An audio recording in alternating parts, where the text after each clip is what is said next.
मला वाटते मी लाईव्ह आलेलो आहे.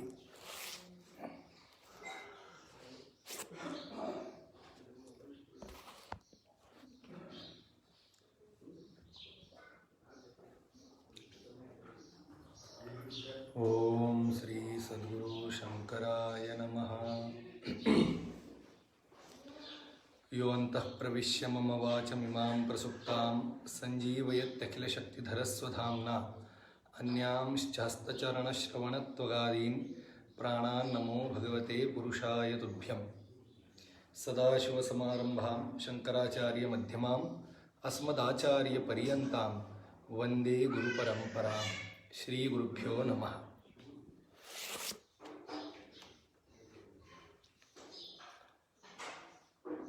इंचगिरी रसाळ संप्रदायाचे आराध्य दैवत समर्थ सद्गुरु गुरुवर्य शंकर महाराज रसाळ, संप्रदायाचे मठाधिपती समर्थ सद्गुरु गुरुवर्य पांडुरंग महाराज रसाळ यांच्या चरणी सर्वप्रथम शिरसाष्टांग दंडवत व सर्व सांप्रदायिक गुरुभक्तांना सप्रेम जय गुरु.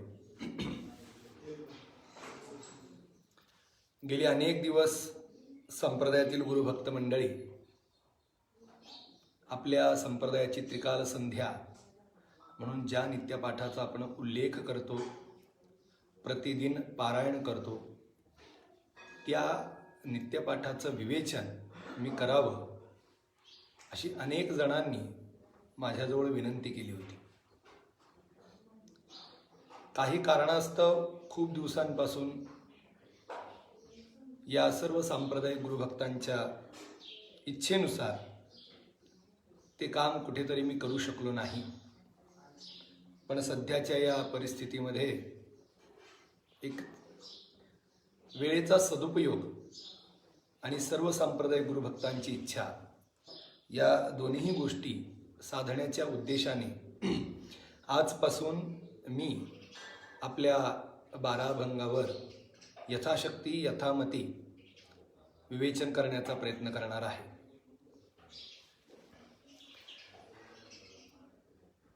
बारा अभंग,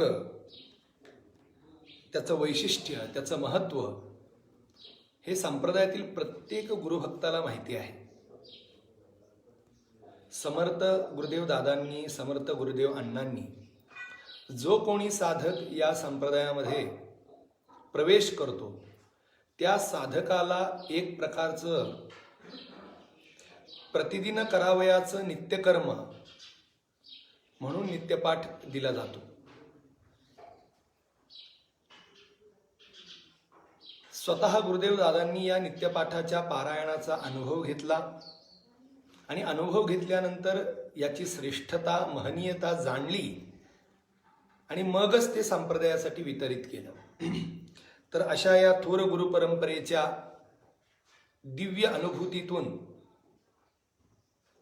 अत्यंत उज्ज्वल असे हे तुकोबारायांचे 12 अभंग आणि त्या अभंगावर आज आपण या ठिकाणी चिंतन करणार आहोत. या 12 अभंगावर चिंतन करण्या अगोदर थोडंसं या 12 अभंगाविषयी जाणून घेणं गरजेचं आहे. ज्याप्रमाणे माऊलींचा हरिपाठ आहे, ज्याप्रमाणे नाथ महाराजांचा हरिपाठ आहे, त्याचप्रमाणे तुकोबारायांचे नित्यपाठ आहेत. या नित्यपाठामध्ये पहिल्या अभंगापासून शेवटच्या अभंगापर्यंत एक साधकाचा जीवन प्रवास हा कशा प्रकारे असतो याची सर्व माहिती, सर्व ज्ञान या 12 अभंगाच्या माध्यमातून आपल्याला मिळतं. यद्यपि याला 12 अभंग म्हणतात, तथापि याच्यामध्ये एकूण नित्यपाठामध्ये 16 अभंग आहेत. त्या 16 अभंगांपैकी 12 अभंग हे तत्वज्ञानाचं, उपदेशाचं, परमार्थाचं प्रतिपादन करतात आणि उर्वरित 4 अभंगांमध्ये अभंगाविषयीची माहिती, अभंग लिहिण्यामागचा उद्देश आणि त्या अभंगाची फलश्रुती काय आहे या गोष्टीचं प्रतिपादन करण्यासाठी 4 अभंग आहेत. विषयाच्या दृष्टीने महत्त्वाचे 12 अभंग आहेत आणि म्हणून या अभंगांना, या नित्यपाठाला 16 अभंग न म्हणता केवळ 12 अभंग याच नावाने हे सध्या प्रचलित आहेत. इंचगिरी रसाळ संप्रदायातील प्रत्येक साधक या 12 अभंगाचं पारायण करत असतो. पण आज 12 अभंगावर विवेचन करताना हा एक मुद्दा महत्त्वाचा असा मला वाटतो आणि तो मी आता तुमच्यासमोर मांडू इच्छितो. प्रस्तुत नित्यपाठ किंवा हे 12 अभंग संत तुकाराम महाराजांनी लिहिलेले आहेत अशी एक आपली धारणा आहे, अशी एक आपली सद्बुद्धी आहे, असा एक आपला विश्वास आहे. पण जी काही संशोधक मंडळी आहेत त्या संशोधक मंडळींचा कुठेतरी या वक्तव्यास विरोध आहे. आणि विरोध असण्याचं कारण काय असेल तर तुकोबारायांची गाथा जी काही प्रसिद्ध आहे त्या गाथेमध्ये, सांप्रदायिक गाथेमध्ये या 12 अभंगांचा उल्लेख किंवा समावेश नाही. आणि तुकोबारायांच्या गाथेमध्ये या 12 अभंगांचा समावेश नसल्या कारणाने या अभंगांना अनेक विद्वान मंडळी क्षेपक अशा प्रकारचं मानतात. तर यावर मला थोडंसं अगोदर विवेचन करण्याची इच्छा आहे. त्याच्यामध्ये 2 महत्त्वाच्या गोष्टी आहेत. परमार्थ करत असताना त्या भगवंताचं ज्ञान, भगवंताचा साक्षात्कार, भगवंताचं दर्शन होण्याची इच्छा ज्या कोणत्या साधकाच्या अंतःकरणात आहे, तो ज्यावेळेस परमार्थाची वाटचाल सुरू करतो, अशा त्या साधकाला सर्वोत्कृष्ट परमपुरुषार्थ प्राप्त करून घ्यायचा असेल तर समग्र श्रुतिवाङ्मय एकमेव मार्ग सांगतं, रते ज्ञाना न मुक्तिही ज्ञानादेव तु कैवल्यम. भगवंताच्या साक्षात्कारासाठी सर्वोत्कृष्ट मार्ग जर कोणता असेल तर तो फक्त आणि फक्त ज्ञानमार्ग आहे. मग अशा प्रकारचं भगवंताच्या साक्षात्कारास किंवा परमपुरुषार्थाच्या प्राप्तीसाठी अपेक्षित असणारं जे ज्ञान आहे, ते ज्ञान जर एखाद्याला प्राप्त करायचं असेल तर सर्वसाधारणपणे तो साधक कशा प्रकारचा असावा याचं वर्णन भगवद्गीतेमध्ये गीताचार्य करतात. श्रद्धावान लभते ज्ञानम. ज्ञान कोणाला प्राप्त होतं? ज्याच्या अंतःकरणामध्ये श्रद्धा आहे, अशा त्या श्रद्धायुक्त अंतःकरणाने युक्त असणाऱ्या साधकालाच भगवंताच्या साक्षात्कारासाठी अनुकूल असणारं ज्ञान प्राप्त होत असतं. मग आता भगवंताच्या साक्षात्कारासाठी अनुकूल असणारं ज्ञान प्राप्त करून घेण्यासाठी अंतःकरणाची शुद्धता आणि अंतःकरणामध्ये विश्वास, श्रद्धा असणं गरजेचं आहे. मग श्रद्धा म्हणजे काय? श्रद्धेचं ज्यावेळेस विवरण आपण शास्त्राच्या दृष्टीतून पाहतो, श्रद्धा म्हणजे आस्तिक्य बुद्धी, गुरुवाक्यांवर आणि वेदांत वाक्यांवर विश्वास, त्यालाच म्हणतात श्रद्धा. सद्गुरूंच्या मुखातून निघालेलं वाक्यच वेदवाक्य आहे आणि अशा प्रकारच्या सद्गुरूंच्या मुखातून निघालेल्या वेदवाक्यांना प्रमाण मानून जो परमार्थाची वाटचाल करतो तोच खऱ्या अर्थाने श्रद्धाळू. आणि अशा प्रकारचा श्रद्धाळूच ज्ञानास पात्र होतो आणि तोच ज्ञानी भगवंताचा साक्षात्कार घेण्यासाठी योग्य होतो किंवा पात्र होतो. हे सांगण्याचं कारण एवढंच आहे की जर भगवंताच्या साक्षात्कारासाठी ज्ञानाची गरज आहे आणि ते ज्ञान श्रद्धेच्या माध्यमातूनच प्राप्त होणार आहे आणि ती श्रद्धा म्हणजे गुरुवाक्यांवर विश्वासच आहे, तर आमच्या सद्गुरूंचं, आमच्या भव्य दिव्य गुरुपरंपरेने अत्यंत अनुभूतीतून या 12 अभंगांचं परीक्षण केलं आणि तेच 12 अभंग जगाच्या उद्धारासाठी आमच्यापर्यंत आणून सोडले. आता हे अभंग तुकोबांचे आहेत का नाहीत हा विषय वेगळा आहे, तो संशोधनाचा विषय आहे, त्याच्यावरही मी नंतर बोलणार आहे. पण अभंग कोणतेही असले तरी सुद्धा या अभंगांच्या माध्यमातून शुद्ध तत्वज्ञानच मांडलेलं आहे. मग मला असं वाटतं कोणी मांडलं यापेक्षा काय मांडलंय हे पाहणं जास्त योग्य ठरेल. ज्ञानोबा तुकोबांनी सांगितलं तर ते शिरसावंद्य आहे, पण जर परमार्थाचा उपदेश एखाद्या साध्या साधकाने जरी केला आणि तो आपल्यासाठी अनुकूल असेल तर तोही ग्राह्यच आहे. संस्कृतमध्ये असं म्हटलं जातं, बालाद अपि सुभाषितम. सुभाषितम, सुष्ठु भाषितम, चांगल्या प्रकारचं वक्तव्य जर एखाद्या लहान मुलाने जरी केलं असेल ना तरी ते ग्रहण करावं. तो लहान आहे म्हणून त्याचं काय ऐकायचं, अशा प्रकारची मूढता आपण आपल्या अंगी ठेवू नये. आणि म्हणून कोणी लिहिलं, तुकोबांचं आहे का नाही, या सर्व गोष्टींचा विचार करण्यापेक्षा हे 12 अभंग जे आहेत ते आपल्या संत श्रेष्ठ मंडळींनी, आपल्या दिव्य गुरु परंपरेने या 12 अभंगांचं पारायण केलेलं आहे, या 12 अभंगांवर चिंतन केलेलं आहे, या 12 अभंगांचं नित्य पाठ केलेलं आहे. आणि अशा या थोर संत श्रेष्ठ मंडळींच्या गुरुपरंपरेच्या दिव्य सानिध्यातून या 12 अभंगांना आपण प्राप्त केलेलं आहे. आणि त्याच्यामुळे मला असं वाटतं की या 12 अभंगामध्ये पारमार्थिक जीवनाची सर्वोत्कृष्ट अवस्था प्राप्त करून देण्याचं सामर्थ्य हे नक्कीच आहे. हा झाला विश्वासाचा आणि श्रद्धेचा भाग. आता 12 अभंग तुकोबारायांनी लिहिलेले असोत किंवा नसोत, पण जर या 12 अभंगांना माझ्या संत मंडळींनी स्वीकारलेला आहे, माझ्या गुरु परंपरेने स्वीकारलेला आहे, तर माझ्यासाठी हे 12 अभंग शिरसा वंद्यच आहेत. आणि अशा प्रकारे त्यांचा स्वीकार करणं हे आपलं कर्तव्य आहे. हा एक झाला भाग, तो श्रद्धेच्या माध्यमातून झालेला. कारण पहा, मी नेहमी सांगत असतो, मंत्र बोलणारे साधू नसतात, साधू बोलतात तो मंत्र असतो. प्रपंचामध्ये केवळ मंत्रांची बडबड केली म्हणून त्या व्यक्तीला साधू असं म्हणता येत नाही. तर खऱ्या अर्थाने साधू कोणाला म्हणावं, ज्याच्या मुखातून निघालेला प्रत्येक शब्द मंत्र स्वरूप आहे. मंत्र म्हणजे काय, मननात त्रायते इति मंत्र. ज्यांचं मनन केलं असता आपल्या सर्व प्रकारच्या पारमार्थिक आणि प्रापंचिक कष्टातून आपण मुक्त होतो, त्याला म्हणायचं मंत्र. पण मंत्रांमध्ये ताकद ही कधी येत असते, ज्यावेळेस एका थोर सत्पुरुषाच्या मुखातून त्या मंत्रांचा उच्चार आपल्या कर्णपथावर आला, तरच त्या मंत्रांमध्ये शक्ती आहे, सामर्थ्य आहे. आणि म्हणून मंत्रांना सामर्थ्य प्राप्त करून देणारी वाणी ही संतांची वाणी असते. आणि अशा या थोर संत श्रेष्ठांच्या मुखातून या 12 अभंगांना आपण प्राप्त केल्या असल्या कारणाने एक श्रद्धा आणि विश्वास या 2 गोष्टींच्या माध्यमातून या 12 अभंगांचं पारायण, नित्यपाठ आपण करणं हे आपलं आद्य कर्तव्य आहे सांप्रदायिक मंडळींचं.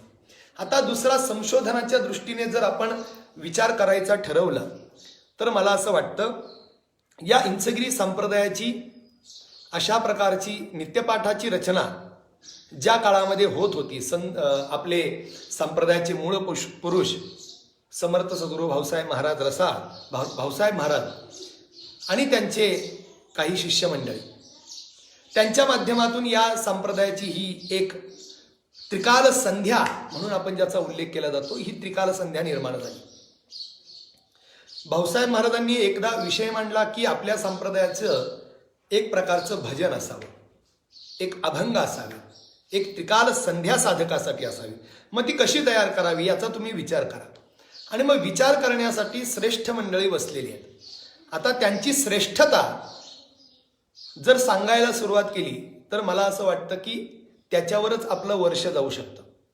फक्त त्यांच्या दिव्य श्रेष्ठ संत मंडळीतील, शिष्य मंडळीतील एकाच शिष्याचं नाव आणि त्यांचं थोडक्यात चरित्र मी तुमच्या समोर सांगतो. भाऊसाहेब महाराजांच्या शिष्य मंडळीतील एक शिष्य म्हणजे गुरुदेव रानडे. आता गुरुदेव रानडे कोण होते हे सांगण्याची खरं तर मला असं वाटतं या महाराष्ट्रातील वारकरी संप्रदायातील कोणत्याही व्यक्तीला गरज नाही सांगण्याची. ज्यांच्याजवळ स्वतः मामासाहेब दांडेकर यांनी 13 वर्ष तत्वज्ञानाचं अध्ययन केलं, असे संत श्रेष्ठ ज्ञानी साक्षात्कारी पुरुष म्हणजे आपले गुरुदेव रानडे. ते आपल्या संप्रदायाचे परमगुरू आहेत. आणि मग भाऊसाहेब महाराजांचा आदेश शिरसावंद्य मानून अंबुराव महाराज, गुरुदेव रानडे आणि इतर काही शिष्य मंडळी त्यांनी संप्रदायाची त्रिकाल संध्या निर्माण करायला सुरुवात केली. मग ती सुरू करत असताना केवळ एकाच संतांचं अभंग साहित्य आपण न घेता सर्व संतांच्या साहित्यांचं एकत्रीकरण करूया असा विचार त्यांनी मांडला. आणि मग अभंगांची सुरुवात केली. मग सर्वप्रथम सकाळचे अभंग. सकाळच्या अभंगांची सुरुवातच रामदास स्वामींच्या श्लोकाच्या माध्यमातून केली. गणाधीश जो ईश सर्वा गुणांचा, मुळारंभ आरंभ तो निर्गुणांचा. आणि अशा प्रकारे सुरुवात केली. रामदास स्वामींच्या श्लोकातून सुरुवात केली.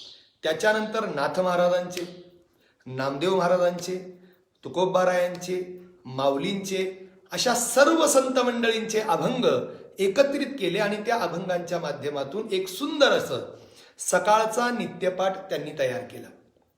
त्याच्यामध्ये पहिला अभंग पहिले पाहता श्रीमुख ताहान हरपली मुख, तुकोबारायांचा अभंग घेतला. दुसरा वाम सवे दोहीकडे दिसे देवाचे रोपडे, आपल्या जनाबाईंचा अभंग घेतला. पुन्हा हडबडले पातक राम नाम घेता एक, नामदेव महाराजांचा अभंग घेतला. आणि अशा प्रकारे सर्व संत मंडळींची अभंग रचना त्यांनी एकत्रित केली आणि या समाजासाठी एक प्रकारची त्रिकाल संध्या निर्माण केली.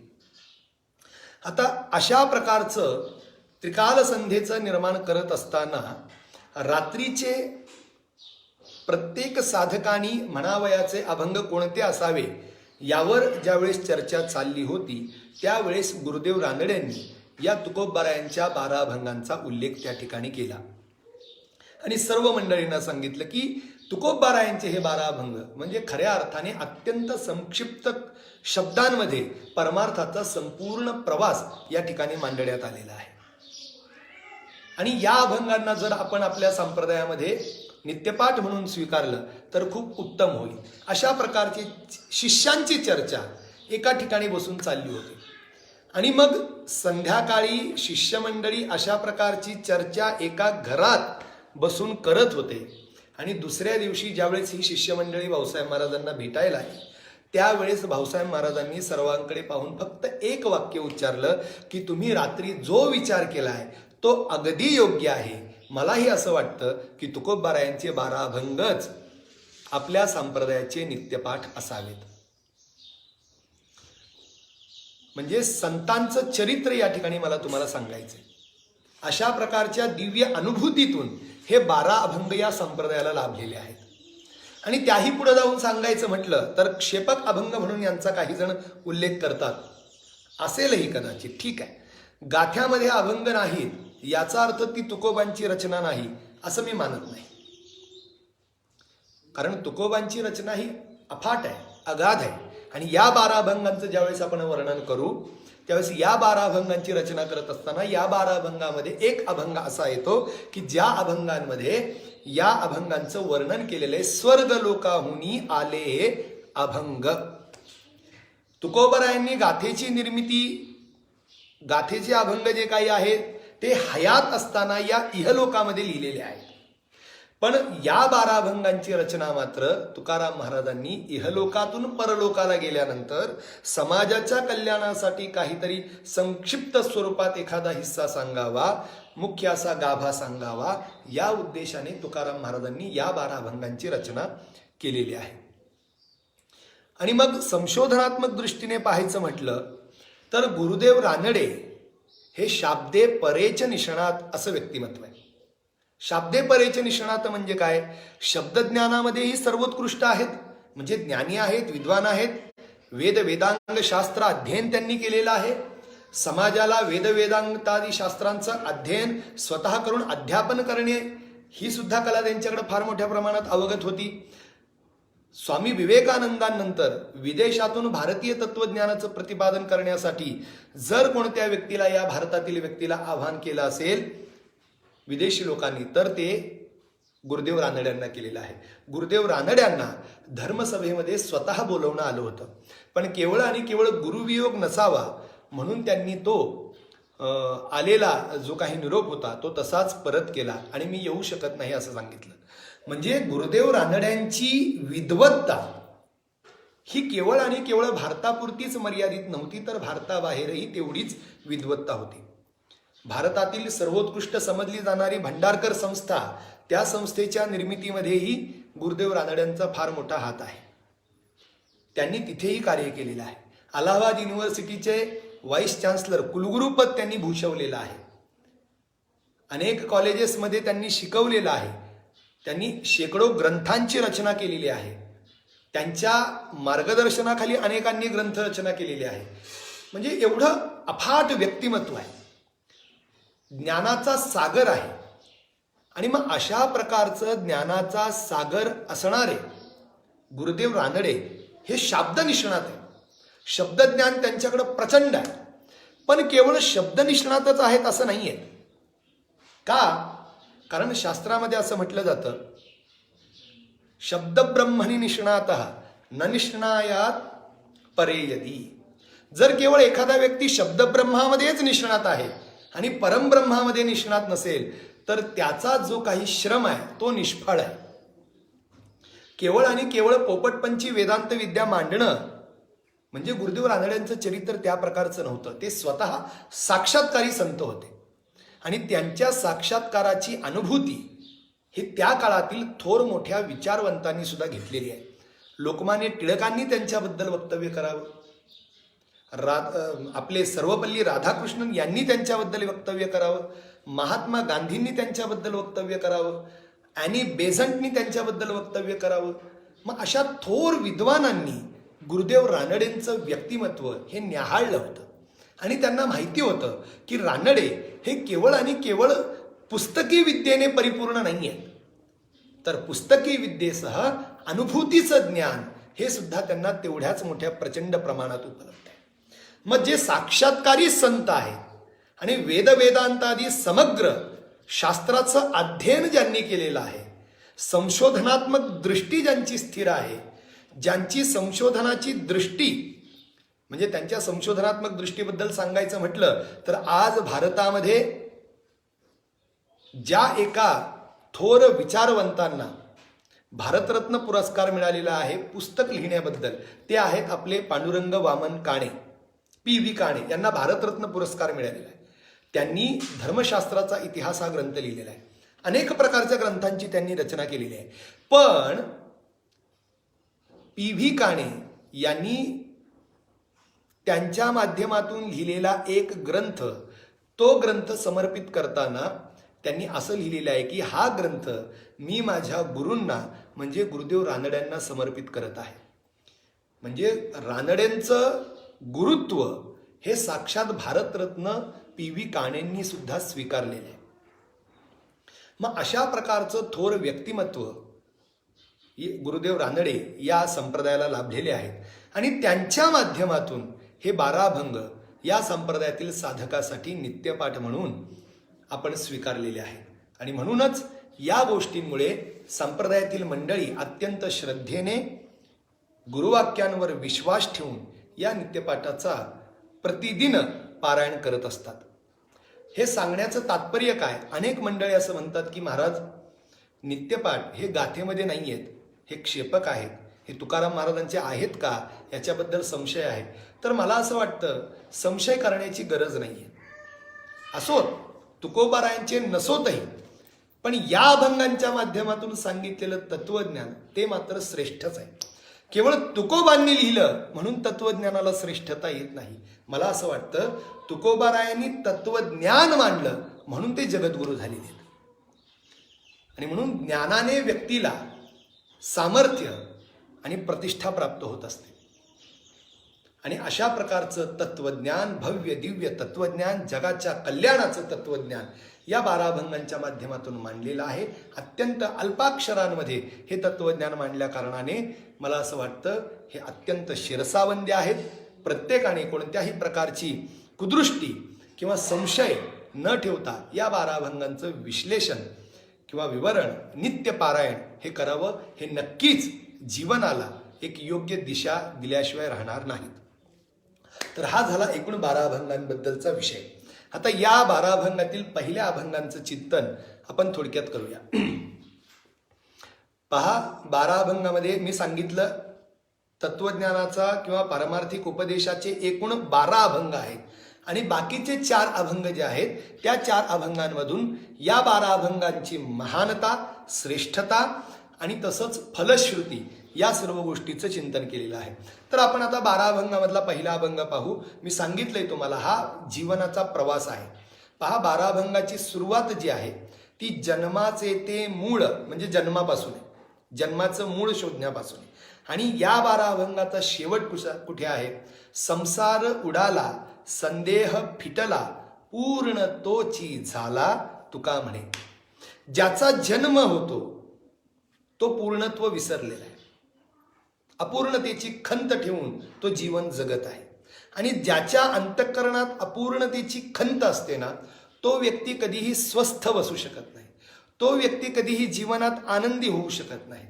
त्याला सदा सर्वदा एकच चिंतन राहतं, कशा प्रकारे मी पूर्णत्व प्राप्त करेन. आणि मग अपूर्णतेची खंत अंतःकरणात ठेवून जन्माला आलेला व्यक्ती, मग त्याचं वर्णन, त्याचं चिंतन, त्याचा प्रवास, त्याचा मार्ग, या सर्व गोष्टींचं चिंतन मांडून शेवटचा अभंग आणि त्या शेवटच्या अभंगातील शेवटचं चरण तुकाराम महाराज सांगतात, संसार उडाला संदेह फिटला पूर्ण तोची झाला तुका म्हणे. तोच पूर्णत्वाला प्राप्त झाला ज्याच्या अंतःकरणातील संशय मिटला, ज्याच्या अंतःकरणातून संसार उडाला, म्हणजे पूर्णत्वाची प्राप्ती. प्रत्येक जीवाचं ध्येय जर शास्त्राच्या माध्यमातून आपण पाहिलं तर एकमेव ध्येय आहे पूर्णत्वाची प्राप्ती. आपण सर्वजण तो शांती मंत्र म्हणत असतो, ओम पूर्णमदः पूर्णमिदं पूर्णात् पूर्णमुदच्यते पूर्णस्य पूर्णमादाय पूर्णमेवावशिष्यते. असा एक उपनिषद मंत्र आहे. या मंत्राच्या माध्यमातून काय सांगितलंय की ते परात्पर तत्व पूर्ण आहे आणि त्या परात्पर तत्वाची भक्ती करणारे जे जीव आहेत ते सुद्धा पूर्ण आहेत. अरे आम्हाला तर अपूर्णतेची जाणीव आहे. ज्ञानाची अपूर्णता, पैशांची अपूर्णता, विद्वत्तेची अपूर्णता, सुखाची अपूर्णता, संपत्तीची अपूर्णता, सर्व प्रकारच्या अपूर्णतेने आपण ग्रसित आहोत. मग एवढ्या सर्व अपूर्णतांची जाणीव आम्हाला होत असतानाही, आम्हाला साक्षात अनुभव असतानाही शास्त्र मात्र सांगते ज्याप्रमाणे ते परात्पर तत्व पूर्ण आहे त्याचप्रमाणे तुम्ही सुद्धा पूर्ण आहात. जीवाला उद्देशून उपदेश केलाय. पूर्णमदः पूर्णम इदम. कशामुळे तुम्ही पूर्ण आहात? कारण पूर्णात पूर्णमदुच्यते. त्या पूर्णापासूनच या पूर्णाची उत्पत्ती झालेली आहे. जसं आपण म्हणतो आनंदाचे डोही आनंद तरंग. आनंदाचा डोहा असेल तर त्या आनंदाच्या डोहामध्ये निर्माण होणारे तरंग सुद्धा आनंदाचेच असतात. आणि त्याचप्रमाणे परिपूर्ण असणाऱ्या परमात्म्यापासून तयार झालेले किंवा त्याच्यापासून निर्माण झालेले त्याचे अंश म्हणून असणारे जीव ते सुद्धा पूर्णच आहेत. मग अपूर्णतेची खंत कशी काय येते आपल्याला, हा प्रश्न आहे. आणि मग ही अपूर्णतेची खंत नष्ट करून पूर्णत्वाचा अनुभव घेणे म्हणजेच खऱ्या अर्थाने आपलं जीवन. त्याच्यासाठीच आपला जन्म झालेला आहे. प्रत्येक साधक या प्रपंचामध्ये, प्रत्येक जीव या प्रपंचामध्ये जो जन्माला आलेला आहे तो कोणत्याही तरी एक कर्तव्य हाती घेऊन जन्माला आलेला आहे. आता आपण ते कर्तव्य विसरून जातो आणि नको त्या कर्तव्यांमध्ये आपण स्वतःला गुंडाळतो. पण वस्तुतः शास्त्रांच्या माध्यमातून, साधू संतांच्या वचनातून ज्यावेळेस आपण विचार करू आपल्याला एक लक्षात येईल की आपला जन्म हे कोणतं तरी एक महत्त्वाचं कर्तव्य पार पाडण्यासाठीच झालेलं आहे.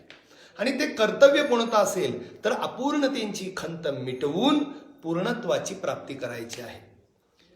आणि मग तीच पूर्णत्वाची प्राप्ती करवून घेण्यासाठीचा आपला हा प्रवास आहे. हा जो काही आपला प्रवास चालू आहे ना तो त्याच्यासाठीच चाललेला आहे. आणि हा प्रवासमुळे होण्याचंच कारण हे आहे की आपण कुठेतरी परिपूर्ण असणाऱ्या आपल्या परमतत्वापासून वेगळे झालेलो आहे. जसं मी एक नेहमी दृष्टांत सांगत असतो, पावसाचं पाणी जमिनीवर पडालं की जमिनीवर पडल्या पडल्या त्या पावसाच्या पाण्याला प्रवास सुरू होतो. ते पाणी वाहत राहतं, कधीही थांबत नाही. मग ते पावसाचं पाणी ओढ्यातून, नाल्यातून, नदीतून सदा सर्वदा वाहत राहतं. कधीही कुठेही ते मुक्कामी थांबत नाही. आपण आता जबरदस्ती त्यांना थांबवण्याचा प्रयत्न करतो ती वेगळी गोष्ट आहे. पण स्वभावतः पावसाच्या माध्यमातून जमिनीवर पडलेलं पाणी कधीही एका जागी शांत न बसता दिसेल त्या मार्गाने त्याची धाव ही सुरूच असते. मग अशा प्रकारे ते पाणी सर्वप्रथम पावसाचं पाणी जमिनीवर पडतं, जमिनीवर पडल्यानंतर ओढ्याला जातं, ओढ्यातून नदीला जातं आणि नदीतून मोठ्या नदीत मिसळतं आणि मोठ्या नदीतून प्रवास त्याचा सुरूच राहतो. प्रवास करत असताना वेगवेगळी नावं, वेगवेगळी रूपं त्या पावसाच्या पाण्याला प्राप्त होत असतात. कधी त्या पाण्याला पावसाचं पाणी म्हणून उल्लेखलं जातं, कधी गटारातलं पाणी म्हणून उल्लेखलं जातं, कधी नाल्याचं पाणी म्हणून उल्लेखलं जातं, कधी ओढ्याचं पाणी म्हणून उल्लेखलं जातं, कधी गंगेचं पाणी म्हणून उल्लेखलं जातं, कधी यमुनेचं, गोदावरीचं, कृष्णेचं, कोयनेचं पाणी म्हणून उल्लेखलं जातं. आणि मग अशा प्रकारची वेगवेगळी नावं, वेगवेगळी रूपं धारण करून हे पाणी त्या रूपामध्ये, त्या नामामध्ये न गुंतता आपला प्रवास मात्र कायम ठेवतो. मग हा प्रवास थांबतो कुठे? ज्या वेळेस हे नदीच्या माध्यमातून पाणी समुद्रामध्ये मिळतं आणि समुद्र रूप होतं, त्यावेळेस मात्र हे पाणी शांत होतं आणि त्या पाण्याचा संपूर्णतः प्रवास शांत होतो. का बरं त्याच्या पुढे प्रवास करण्याची इच्छा त्या पाण्यामध्ये राहत नाही? कारण पावसाच्या पाण्याचं मूळ जर आपण पाहिलं तर पावसाच्या पाण्याचं मूळ हे समुद्र आहे. समुद्राच्या पाण्याचं बाष्पीभवन झालं असता त्याचेच ढग होतात आणि तेच ढग पावसांच्या सरींनी जमिनीवर बरसतात. म्हणजे समुद्राचं पाणीच ढगांच्या माध्यमातून पावसाचं पाणी म्हणून जमिनीवर पडत असतं. मग पावसाच्या पाण्याचं मूळ कशात आहे? समुद्रात आहे. आणि मग ज्या वेळेस समुद्रापासून बाष्पीभवनाच्या माध्यमातून हे पाणी स्वतःच्या मूळ स्वरूपापासून दुरावतं, समुद्रापासून वेगळं होतं, वेगळं झाल्या क्षणी अपूर्णतेची खंत निर्माण होते. कुठेतरी स्वरूपाची प्राप्ती नसल्याचा आभास होतो, कुठेतरी नको त्या गोष्टींचा, नको त्या धर्माचा आरोप, नको त्या नावाचा आरोप त्याच्यावर होत असतो. आणि मग अशा वेगवेगळ्या नावाचे, धर्माचे, रूपाचे आरोप अंतःकरणात ठेवूनही अपूर्णतेची एक जाणीव मात्र नक्कीच त्याला असते. आणि म्हणून ती अपूर्णता आणि ती अपूर्णतेची खंत नष्ट करण्यासाठी त्या पाण्याचा प्रवास सुरू होतो. आणि मग हा प्रवास थांबतो कुठे? समुद्रात मिळाल्यानंतर. का? कारण समुद्र हे त्याचं स्वरूप आहे. आणि म्हणून समुद्रामध्ये एकदा का ते मिसळलं म्हणजे स्वरूपाला मिसळलं. आता मात्र अपूर्णतेची खंत राहत नाही, आता पूर्णत्वाची प्राप्ती आहे. आणि ज्या क्षणी पूर्णत्वाची प्राप्ती होते ना, त्याच क्षणी व्यक्ती हा शांत होतो, त्याच क्षणी व्यक्ती हा निवांत होतो. आणि अशा प्रकारची शांत चित्ताची अवस्था, स्वस्थ चित्ताची अवस्था, स्थितप्रज्ञाची अवस्था जर एखाद्याला प्राप्त करून घ्यायची असेल, चंचलता नष्ट करायची असेल, प्रवास नष्ट करायचा असेल, पूर्णत्वाची प्राप्ती करायची असेल, तर त्याच्यासाठी आपलं जे स्वरूप आहे, ज्याच्यापासून आपला उगम झालेला आहे, ज्याच्यापासून आपली निर्मिती झालेली आहे, त्याच्यापर्यंत पोहोचणं गरजेचं आहे. आणि म्हणून जसं पावसाच्या पाण्याचा प्रवास हा समुद्रापर्यंत होतो, पण एकदा का समुद्र म्हणजे स्वस्वरूप ते प्राप्त झाल्यानंतर प्रवास थांबतो, तसं प्रत्येक जीव हा परमात्म्यापासून दुरावलेला आहे, त्याचे अंश आहोत, त्याच्यापासून निर्माण झालेलो आहोत, किंबहुना तेच आपण आहोत. पण तरी सुद्धा स्वरूपाचं विस्मरण आणि त्याच्या माध्यमातून अपूर्णतेची निर्माण झालेली खंत आणि त्या अपूर्णतेची खंत अंतःकरणात घेऊन आपणही जन्मल्यापासून प्रवासच करत राहतो. आणि मग हा प्रवास जर व्यवस्थित आपल्याला शेवटपर्यंत आपल्या गंतव्य स्थळापर्यंत न्यायचा असेल तर त्यासाठी काय करायला पाहिजे? त्यासाठी सर्वप्रथम जी काही नावरूपं आपल्याला मिळत आहेत त्याच्यामध्ये न गुंतता आपल्याला हा प्रवास सातत्याने चालू ठेवायला पाहिजे. त्या प्रवासाची दिशा योग्य पाहिजे आणि दिशा योग्य करून घेण्यासाठी योग्य मार्गदर्शन आपल्याला गरजेचं आहे. आणि म्हणून अपूर्णतेची खंत अंतःकरणात ठेवून प्रत्येक जो कोणी साधक प्रवास करतोय त्या साधकाचं गंतव्य पूर्णत्वाची प्राप्ती आहे. आणि अशा प्रकारच्या अपूर्णतेची खंत आणि पूर्णत्वाची प्राप्ती यामधला जो काही प्रवास आहे किंवा या आरंभापासून पूर्णत्वाच्या प्राप्तीपर्यंत जो काही विचार, जो काही प्रवास, जे काही जीवन आहे, या सर्व जीवनाची मांडणी 12 अभंगांच्या माध्यमातून संत तुकाराम महाराज आपल्यासमोर करतात. आणि या अभंगातील पहिला अभंग आणि पहिल्या अभंगातील पहिलंच चरण आहे, जन्माचे ते मूळ पाहिले शोधून दुःखासी कारण जन्म घ्यावा. आपण आज या ओळीवर फक्त विवेचन करूया. आता थोडक्यात मी टप्प्याटप्प्यानुसार तुमच्यापर्यंत पोहोचतोय. सर्वप्रथम 12 अभंग. कोणताही ग्रंथ वाचन करत असताना किंवा कोणताही अभंग वाचन करत असताना त्या अभंगाप्रती श्रद्धा आणि अभंग लिहिणाऱ्या प्रतिश्रद्धा असणं गरजेचं आहे. कारण श्रद्धावान लभते ज्ञानम मी सांगितलेलं आहे. जर त्या ग्रंथावर श्रद्धा ठेवली, ग्रंथकारावर श्रद्धा ठेवली आणि त्याच्यानंतर त्या ग्रंथाचं अध्ययन सुरू केलं तर नक्कीच एक विशेष अनुभूती आल्याशिवाय राहत नाही. आणि म्हणून त्या ग्रंथाची श्रेष्ठता, त्याची भव्यता, दिव्यता कळावी या उद्देशानेच मी हा शब्द प्रपंच विस्तार मांडलेला आहे. असो, आता या ठिकाणी अभंगातील पहिली ओळ, जन्माचे ते मूळ पाहिले शोधूनी दुःखासी कारण जन्म घ्यावा. अत्यंत सोप्या शब्दामध्ये विचार मांडलेला आहे. काय साधा सोपा अर्थ घेतला तर जन्माचे ते मूळ, प्रत्येक व्यक्ती जन्माला येत असतो. पण का हो, मी का जन्माला येतोय, जन्माला येण्यामागचं कारण काय आहे याचा शोध मात्र आपण घेतलेला नाहीये.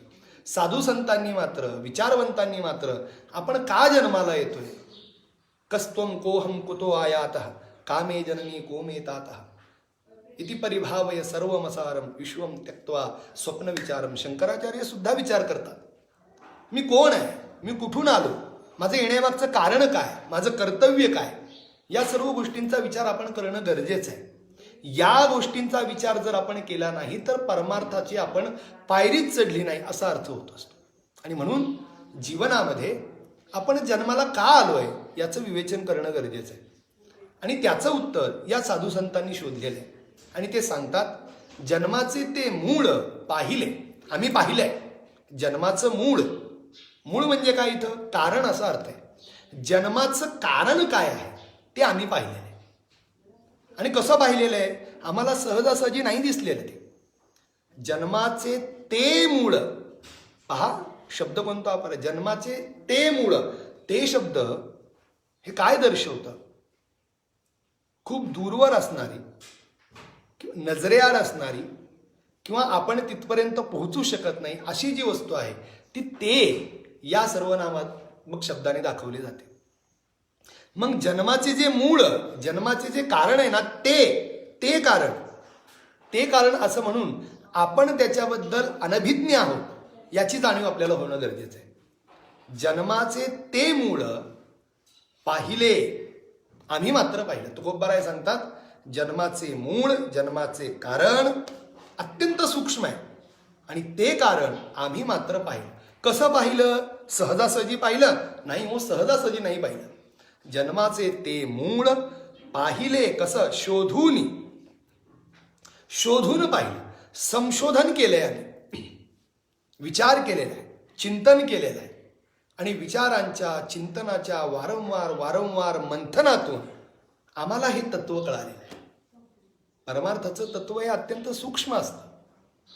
ते चर्मदृष्टीने कळत नाही, त्याला मर्मदृष्टी अपेक्षित असते. आणि मग जर आपण या चर्मदृष्टीने या परमार्थामध्ये जर वाटचाल करायचा प्रयत्न केला तर आपल्या हाताला काहीही लागणार नाही, आपल्या डोळ्यांना काहीही दिसणार नाही. परमार्थाचं रहस्य जाणून घ्यायचं असेल तर कुठेतरी ही चर्मदृष्टी बंद करून आपली मर्मदृष्टी, आपल्याला ज्ञानदृष्टी, तिचं उद्घाटन करणं गरजेचं आहे. आणि म्हणून साधू संतांनी आपली मर्मदृष्टी ओपन केलेली आहे, उघडलेली आहे. आणि त्या उघडलेल्या नेत्रांनी, उद्घाटित नेत्रांनी त्यांनी या जन्माचं जे मूळ आहे, जन्माचं जे कारण आहे, त्या कारणाचा शोध घेतलेला आहे. शोध हा सहजासहजी होत नसतो, त्याला अनेक प्रकारचे परिश्रम लागत असतात.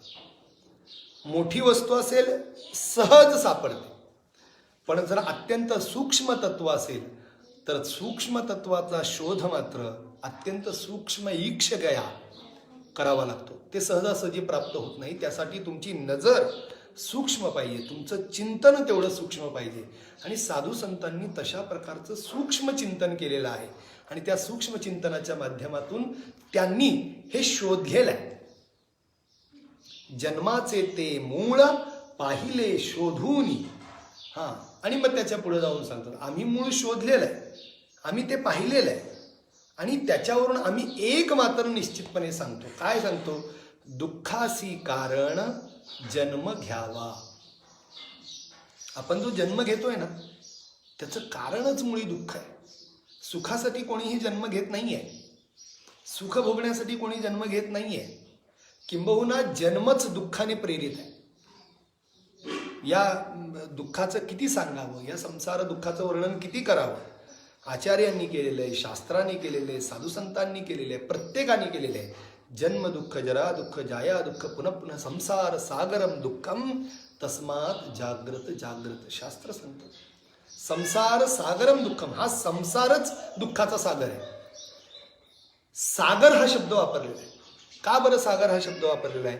कारण सागर या प्रपंचामध्ये विस्तीर्ण स्वरूपात आहे, खूप दूरवर पसरलेला आहे. पण दूरवर पसरलेल्या या सागरामध्ये, समुद्रामध्ये मुबलक प्रमाणात पाणी आहे. पण असणारं पाणी हे कसं आहे? खारट आहे.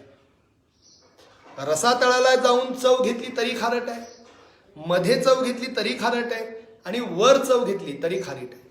म्हणजे आदिरंत मध्य सर्व ठिकाणी तो समुद्र पाण्याने भरपूर आहे, पण पाणी मात्र खारट आहे. तसा हा संसार व्यापक दिसतोय आपल्याला, विस्तीर्ण आहे, पसरलेला आहे लांबवर. याच्यामध्ये 14 लोक येतात, असू द्या.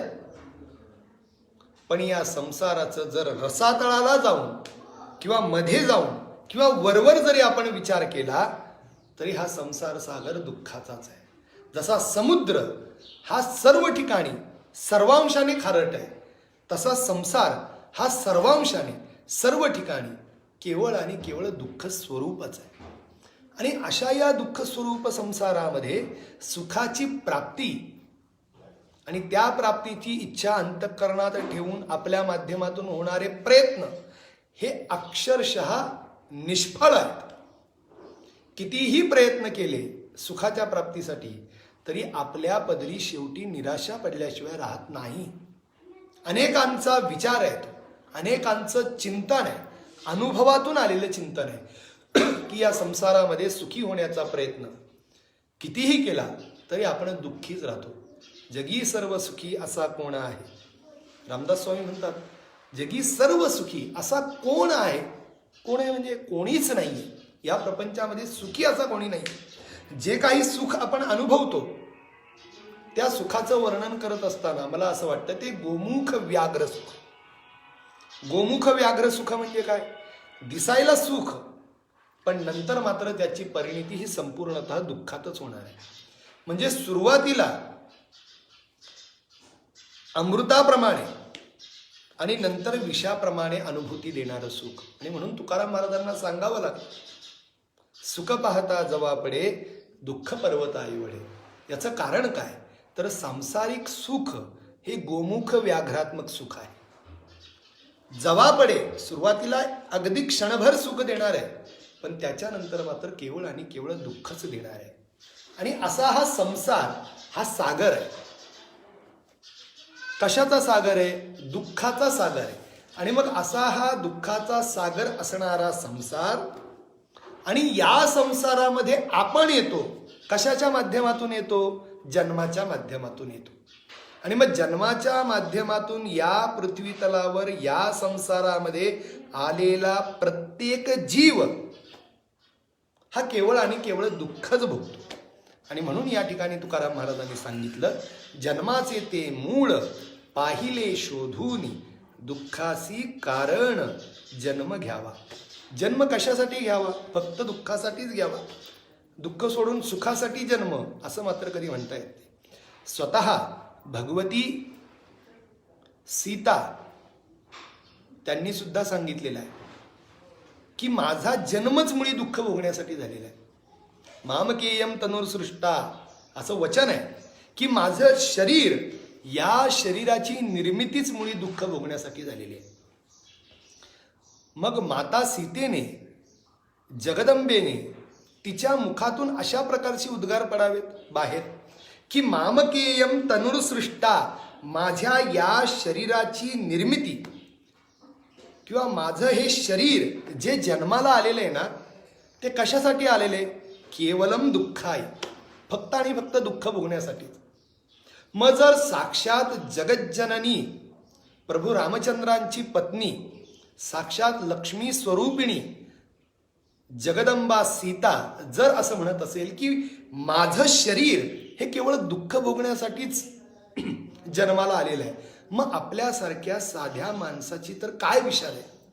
आपण काय म्हणून सुख प्राप्त करून घेणार? आणि म्हणून शास्त्राने, साधू संतांनी अगदी एकमताने या गोष्टीवर ठामपणे मुद्दा मांडलेला आहे की हा संसार दुःखाचाच आहे. संसार दुःख मूळ चहूकडे इंगळ. आणि मग अशा या दुःख स्वरूप संसारामध्ये आपल्यासारखे जीव येतात. आणि ते कशाच्या माध्यमातून येतात? जन्माच्या माध्यमातून. आणि जो ह्या अभंगाचा पहिला शब्द आहे, जन्माचे ते मूळ. आता जन्म, थोडक्यात आपल्याला संसाराचं स्वरूप कळालं. संसार हा दुःख स्वरूप आहे आणि दुःख स्वरूप संसारामध्ये जर आपण प्रवेश करत असू तर तो दुःख भोगण्यासाठी प्रवेश करतोय, असा त्याचा अर्थ आपसुकच आपल्याला मिळतोय. म्हणजे संसार जो दुःख स्वरूप आहे, या दुःख स्वरूप संसारामध्ये आपण जे कोणी जन्माला आलेलो आहोत, त्या जन्माला येण्याचं कारण जर काय असेल तर केवळ आणि केवळ दुःख भोगणे हे एकमेव कारण आहे. आणि अशा प्रकारचं दुःख भोगण्यासाठी आपण येतो. पण ते कोणत्या माध्यमातून येतो किंवा हे दुःख कशाच्या माध्यमातून भोगतो? तर असं म्हणतात, सुख आणि दुःख हे दोन प्रकारचे भोग या संसारामध्ये आहेत. आणि या दोन प्रकारच्या भोगांना भोगण्यासाठी आपण इथं आलेलो आहे. पण हे भोग भोगायचे कशाने? पहा, सुख आणि दुःख हे दोन भोग आहेत. सुख म्हणजे काय? संवेदना. दुःख म्हणजे काय? संवेदना. मग फरक काय आहे? ज्या वेळेस आपल्याला अनुकूल संवेदना प्राप्त होतात, ज्या हव्याशा वाटतात, ज्या आपल्याला अनुकूलता प्रदान करतात, अशा त्या अनुकूल संवेदनांना सुख असं म्हटलेलं आहे. आणि ज्या संवेदना आपल्याला प्रतिकूलता निर्माण करतात, प्रतिकूल असतात, अशा त्या प्रतिकूल संवेदनांना दुःख असं म्हटलेलं आहे. प्रत्येकाला अनुकूल संवेदना हव्याशा वाटतात आणि प्रतिकूल संवेदना नकोशा वाटतात. अनुकूल संवेदनांना सुख म्हटलेलं आहे आणि प्रतिकूल संवेदनांना दुःख म्हटलेलं आहे. असो, मग सुख आणि दुःख हे दोन भोग आहेत. आणि या दोन भोग म्हणजे या संवेदनांना आपण अनुभवायचं आहे. मग या संवेदनांना आपण कशाच्या माध्यमातून अनुभवतो हा प्रश्न या ठिकाणी निर्माण होतो. या संवेदना आपण जे अनुभवतो, तर अनुभवणारं कोण आहे हा पहिला मुद्दा आहे. हे शरीर अनुभवतं का शरीराच्या अंतर्गत असणारा आत्मा अनुभवतो हा प्रश्न आहे. आत्मा हा कोणत्याही प्रकारच्या सुखदुःखाचा भोग घेऊच शकत नाही. स्वतः उपनिषदे सांगतात, न प्रिया प्रिये संस्पृशतः. आत्म्याला प्रिय आणि अप्रिय म्हणजेच अनुकूल आणि प्रतिकूल दोनही प्रकारच्या संवेदनाचा संस्पर्शही होऊ शकत नाही. म्हणजे आत्म्याला कोणत्याही प्रकारचा स्पर्श होत नाही, आत्म्याला सुखही नाही आणि आत्म्याला दुःखही नाही. मग जर आत्म्याला अशा प्रकारच्या सुखदुःखांचा भोग नसेल तर मग भोग घेणारं कोण आहे? तर भोग घेणारं शरीर आहे. शरीराच्या माध्यमातून आपण भोग भोगत असतो. मग शरीराच्या माध्यमातून आपण सुख आणि दुःखाचं भोग घेत असतो. आपल्याला अनुभव आहे, काटा पायात टोचला की आपल्याला दुःख होतं. का? प्रतिकूल संवेदना पायामध्ये निर्माण झाल्या आणि दुःख झालं. गरमीच्या दिवसामध्ये अत्यंत उन्हाळा आहे आणि त्या उन्हाळ्यामध्ये एका थंडगार AC रूममध्ये आपण सर्वजण बसलो तर अनुकूल संवेदना, सुख वाटतं. मग ही अनुकूल संवेदना किंवा प्रतिकूल संवेदना जी अनुभवली जाते ती शरीराच्या माध्यमातून अनुभवली जाते. पण त्या शरीरामध्ये चेतन तत्वाचा वास असणं गरजेचं आहे. आणि म्हणून आत्म्याचा संबंध ज्या शरीरासोबत आहे तेच शरीर या सुखदुःखांचा भोग घेऊ शकतं. मग आता शरीराचा भोग, शरीराच्या माध्यमातूनच सुखदुःखांचा भोग आपण घेत असतो. म्हणूनच शरीराला शास्त्रामध्ये भोगायतन असं म्हटलं जातं. भोगायतन म्हणजे भोगांचं आयतन. भोगांचं साधन. म्हणजे जीवनामध्ये जे काही सुखदुःख आपल्याला आपल्या पूर्वकर्माने प्राप्त आहेत, त्या पूर्वकर्माने प्राप्त असलेल्या सुखदुःखांचा भोग भोगण्यासाठी भगवंताने आपल्याला या देहाला प्राप्त करून दिलेला आहे. या देहाच्या माध्यमातून आपल्याला सुख आणि दुःख या दोन्ही गोष्टी भोगायच्या आहेत. तर आपलं एक या ठिकाणी आपल्याला कळालं की प्रपंचामध्ये दुःखच आहे आणि त्या दुःखाचा भोग घेण्यासाठीच आपण जन्माला आलेलो आहोत. मग अशा प्रकारचा दुःखाचा भोग भोगण्यासाठी शरीराची गरज असते. मग शरीर, केवळ शरीरही भोग भोगू शकत नाही, कारण शरीर हे जड आहे. मग जड असणाऱ्या शरीराला सुखदुःखाचा लवलेशही कळणार नाही. ज्याप्रमाणे मृत शरीर, एखादा व्यक्ती मृत पावलेल्या व्यक्तीच्या शरीराला कितीही प्रकारच्या संवेदना देण्याचा आपण प्रयत्न केला तरी त्याच्यातून कोणत्याही प्रकारचा आपल्याला मिळणार नाही. कोणत्याही प्रकारचं परत आपल्याला कोणत्याही प्रकारची जाणीव त्याच्या माध्यमातून आपल्याला त्या ठिकाणी होणार नाही. म्हणजे केवळ आणि केवळ शरीर हे भोग भोगण्यास असमर्थ आहे. त्या शरीरामध्ये जर आत्मतत्वाचा प्रवेश झाला असेल तरच ते शरीर भोग भोगण्यास समर्थ होत असतं. मग प्रत्येक आत्मा त्या आत्म्याचा जे काही पूर्वार्जित कर्म आहे ती पूर्वार्जित कर्म भोगण्यासाठी वेगवेगळ्या शरीरांना धारण करत असतो. मग ज्या वेळेस एखादा आत्मा नवीन एखाद्या शरीराला धारण करतो, एखाद्या शरीराचा आणि आत्म्याचा संयोग संपर्क होतो, त्यावेळेस शरीर आणि आत्म्याचा झालेला जो संपर्क आहे तो संपर्क म्हणजेच जन्म, त्या जीवाचा जन्म. म्हणजे आत्म्याने शरीरामध्ये प्रवेश करणं म्हणजे तो म्हणजे आपला जन्म. आणि ज्या वेळेस आत्मा शरीराचा त्याग करतो त्या अवस्थेला म्हटलेलं आहे मृत्यू. तर जन्म आणि मृत्यू या दोन गोष्टी आपल्या कळाल्या. शरीर आणि आत्मा या दोघांचा संयोग ज्या वेळेस होत असतो तेव्हा त्या संयोगाला जन्म असं म्हटलेलं आहे. आणि शरीर आणि आत्मा या दोघांचा वियोग ज्या वेळेस होत असतो त्या वियोगाला मृत्यू असं म्हटलेलं आहे. आणि मग जन्म आणि मृत्यू, संयोग आणि वियोग, शरीर आणि आत्म्याचा संयोग आणि शरीर आणि आत्म्याचा वियोग म्हणजे जन्म आणि मरण. आणि अशा या जन्म मरणात्मक प्रवासालाच आपल्या शास्त्रांनी संसार असं म्हटलेलं आहे. पहा, शरीराचा आणि आत्म्याचा संयोग झाला म्हणजे जन्म, आणि या शरीराचा आणि आत्म्याचा वियोग झाला म्हणजेच मृत्यू. मग जन्मापासून मृत्यूपर्यंत, संयोगापासून वियोगापर्यंत जो मधला कालावधी आहे ज्याला जीवन असं म्हटलं जातं तोच खऱ्या अर्थाने संसार. आणि असा तो संसार हा दुःख स्वरूप आहे. आणि याचं ज्ञान थोर विचारवंत साधू संतांनी आपल्या अंतर्दृष्टीने विचार करून ते गुह्यतत्व शोधलं आणि ते गुह्यतत्व जाणलं. आणि जाणलेलं मज अनुभव आले अंगा ते या जगा देत असे. या संतोक्तीप्रमाणे स्वतःला त्या पारमार्थिक तत्वाचा आलेला अनुभव स्वतः पुरता मर्यादित न ठेवता मुक्त हस्ताने समाजापर्यंत पोहोचवण्यासाठी त्यांनी आपले दिव्य अनुभव आपल्या लेखणींच्या माध्यमातून सुरक्षितपणे अभंगाच्या माध्यमातून आपल्यापर्यंत पोहोचवले. आणि म्हणून या संत मंडळींचं हे संशोधन आहे. त्यांनी हे शोधलेलं आहे. काय शोधलेलं आहे की जन्माचं मूळ हे आम्ही शोधलेलं आहे, पाहिलेलं आहे. आणि आम्ही एक मात्र निश्चितपणे सांगतो की आपला जन्म हा दुःखासाठीच झालेला आहे. तर आपल्याला जन्म म्हणजे कळालं, शरीराचा आणि आत्म्याचा संयोग झाला की त्याला म्हणतात जन्म. मग अशा प्रकारचा जन्म आपल्याला प्राप्त का होत असतो हा पुढचा प्रश्न आहे. जीव शरीराशी संयुक्त का होतो? जर जीव स्वतः परमात्म स्वरूप आहे तर परमात्म स्वरूप असलेला असंसारी असणारा आत्मा या शरीराच्या संपर्कात येऊन संसारी का होतो हा महत्वाचा मुद्दा आहे. पण आता या मुद्द्यावर मला असं वाटतं आपला वेळ खूप झालेला आहे, 1 तास झालेला आहे. तर आता उद्या आपण असंसारी असणारा आत्मा संसारी कसा होतो याचं चिंतन आपण उद्या 11 वाजता करूया.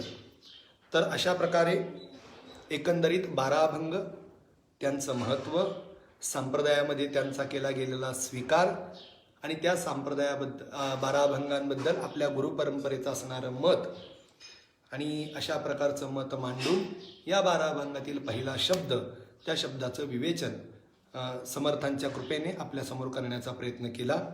उर्वरित जो काही विषय आहे तो आपण उद्या पाहू. तोपर्यंत सर्वांना एक विनंती, घरातच राहा, बाहेर जाण्याचा प्रयत्न करू नका. जर आपल्याला उद्या मुक्त हस्ताने मुक्तपणे बाहेर संचार करायचा असेल तर आज आपल्याला स्वतःहून आपण बंधनामध्ये राहणं गरजेचं आहे.